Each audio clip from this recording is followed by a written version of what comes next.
নমস্কার বন্ধুরা, আবারও নতুন একটা রেসিপিতে আপনাদের সকলকে স্বাগত।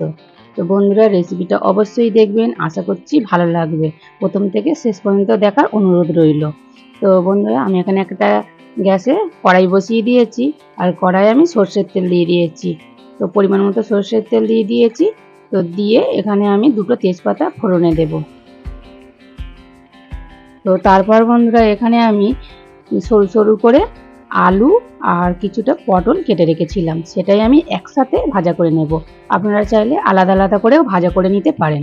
তো আমি একসাথে করলে রেসিপিটা তাড়াতাড়ি হয়ে যাবে, সেই জন্য আমি একসাথে ভালো করে ভাজা করে নেব।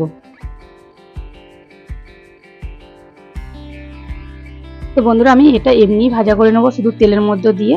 এটা হচ্ছে আমি লবণও দেবো না আর হলুদ গুঁড়োও দেবো না।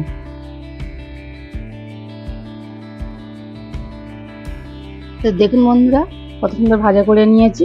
এর থেকে বেশি ভাজা করার দরকার নেই। তো দেখুন, মোটামুটি ভাজা করে নিয়েছি।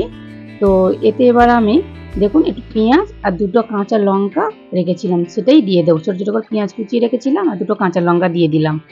দিয়ে আবারও ভালো করে একটু ভাজা ভাজা করে নেব। বেশি ভাজার দরকার নেই, তো অল্প একটু ভাজা ভাজা করে নেব।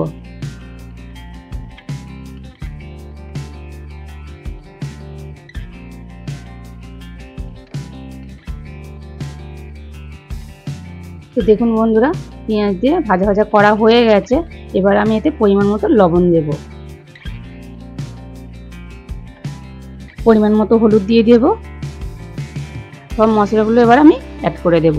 তো বন্ধুরা, লঙ্কার গুঁড়ো দিয়ে দিলাম অল্প একটু, ঝালটা আপনারা বুঝেই দেবেন। তো ভালো করে একটা মশলাগুলো মিশিয়ে নেব সবজিগুলোর সাথে।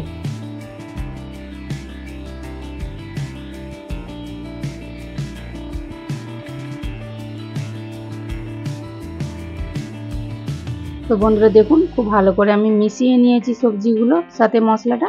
আর এখানে আমি পোস্ত বেটেছিলাম, সেই জল একটু ছিল, সেই জলটা দিয়ে আবার একটু ভালো করে নাড়াচাড়া করে নেব। বেশি জল দেব না এখন, কারণ এর মধ্যে আমি পোস্ত দেব, দিয়ে আরও ভালো করে একটু মিশিয়ে নেব। তো এখানে একটু পোস্ত বেটে রেখেছিলাম, সেই পোস্তটাই দিয়ে দিলাম, আর পোস্ত ধোয়া জলটা দিয়ে দেব। দিয়ে ভালো করে বন্ধুরা একটুখানি 2-3 মিনিটের মতো নাড়াচাড়া করে নেব।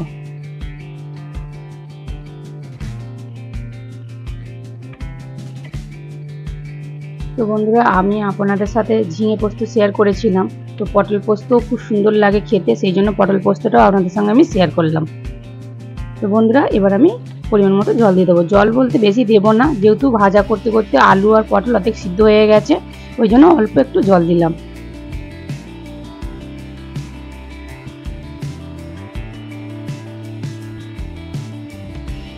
তো দেখুন বন্ধুরা, সিদ্ধ হয়ে গেছে আলু আর পটল। তো এবার আমি ঢাকা চাপা দিয়ে এটা কিছুক্ষণ সিদ্ধ করে নেব।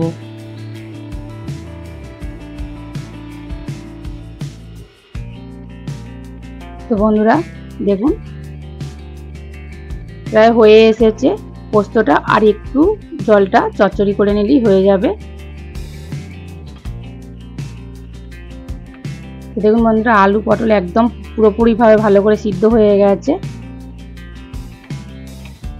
তো বন্ধুরা, ভিডিওটা প্রথম থেকে শেষ পর্যন্ত দেখার অনুরোধ রইল।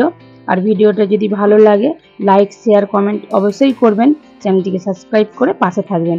যেসব বন্ধুরা সাবস্ক্রাইব করেছেন ওনাদের অনেক অনেক ধন্যবাদ। আর যেসব বন্ধুরা এখনও সাবস্ক্রাইব করেনি, প্লিজ সাবস্ক্রাইব করে দাও। আর বন্ধুরা, পোস্ত মানে একটু লাস্টে কাঁচা তেল দিতে হবে, দিলে দারুণ লাগে খেতে। তো বন্ধুরা, আমি সেই জন্য লাস্টে একটু কাঁচা তেল দিলাম। আর দেখুন, পোস্তটা বেশি মানে শুকনো শুকনো হবে না, দেখুন কত সুন্দর মাখা মাখা করেছি, এইরকমই ঠিক হবে। আর খেতেও খুব ভালো লাগে শুকনো ভাত দিয়ে। তো আপনারা অবশ্যই বাড়িতে ট্রাই করে দেখুন, খুব ভালো লাগে খেতে, দুর্দান্ত লাগে। তো আমার পোস্তটা পুরো রেডি হয়ে গেছে, এবার আমি তুলে নেব। তো দেখুন বন্ধুরা, কত সুন্দর দেখতে লাগছে, কিন্তু খেতেও খুব সুন্দর হয়, সেই জন্যই আমি আপনাদের সঙ্গে শেয়ার করলাম। তো বন্ধুরা, দেখা হচ্ছে নতুন একটা রেসিপি নিয়ে। ততক্ষণের জন্য ভালো থাকুন, সুস্থ থাকুন, সাবধানে থাকুন।